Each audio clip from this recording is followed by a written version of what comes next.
Good. That's good. Okay, we've got with us now Caleb Henson from the 149-pound championship final. Caleb is from Virginia Tech. Caleb, when you're comfortable, if you can get us started with some general comments about your semifinal bout. Out in the semis, it was cool to wrestle Ridge. We wrestled back in Vegas, and it was a good match, and I got a lot of respect for him. He's a worthy opponent, and he's clearly had success in other places, but he made me a lot better this year, just pushing me to push myself. But the match itself, it was a hard-fought battle. It was 7 minutes of war, and I knew that going into it. And just staying focused through that whole 7 minutes and wrestling, hustling in all the little small positions, and ultimately just staying focused, like I was saying, and got the job done. Okay, remember if you give us your name and your affiliation as your questions. We've got one here over here on the left.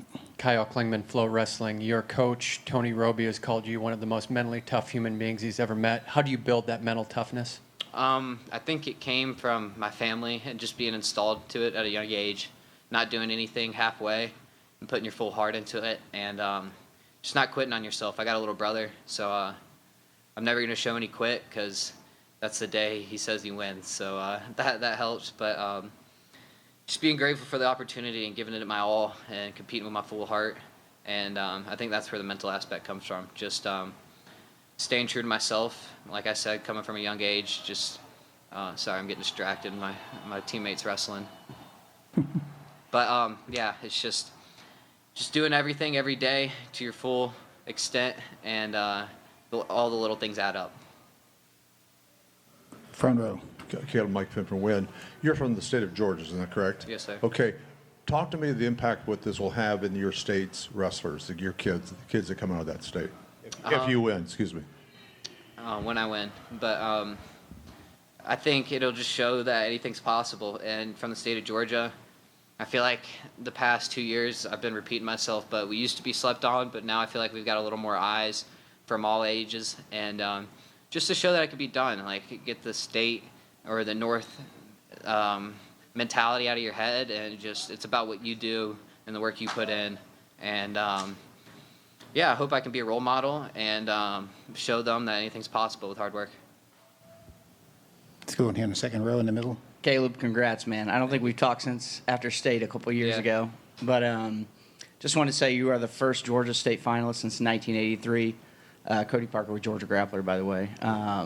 Just want to talk about that. I think Charlie Hurd was the last one, three-time All-American, Olympic alternate, I believe. But just an amazing accomplishment for you. So I wanted to see how you're feeling about that. And you're doing a great job for the state of Georgia. I'm super proud of you. You're awesome what you're doing. Thank you.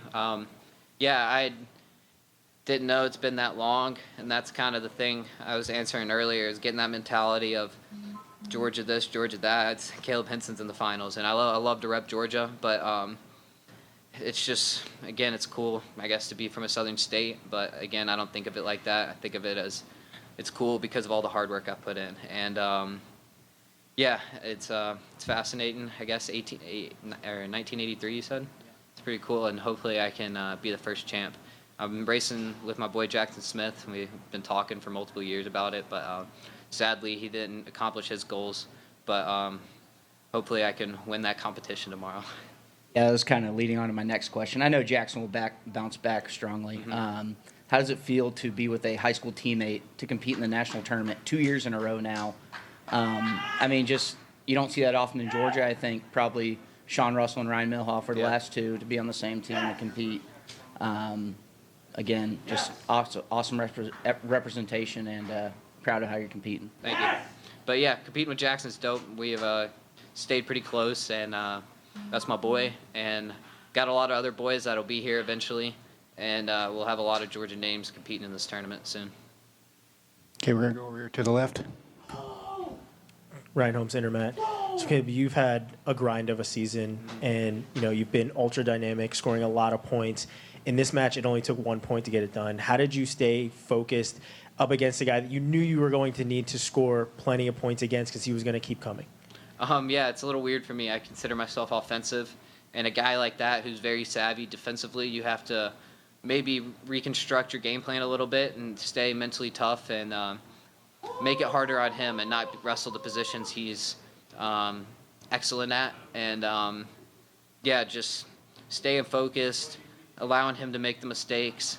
And yeah, 1-0 is a weird match for me. I don't feel that a lot. I don't see that a lot. But there's a lot of action I felt like, which kept me engaged. But I can't just stand there in front. So as long as we're exchanging blows, I can stay focused. And that's not for anyone to game plan for me out there. I'm gonna come at you. But yeah, it's just from my, again, hard work putting in. I know I can stay focused. It's 7 minutes. I do extra workouts for 7 minutes for that reason. For that time period, I am absolutely locked and dialed, and I can say that's from my training.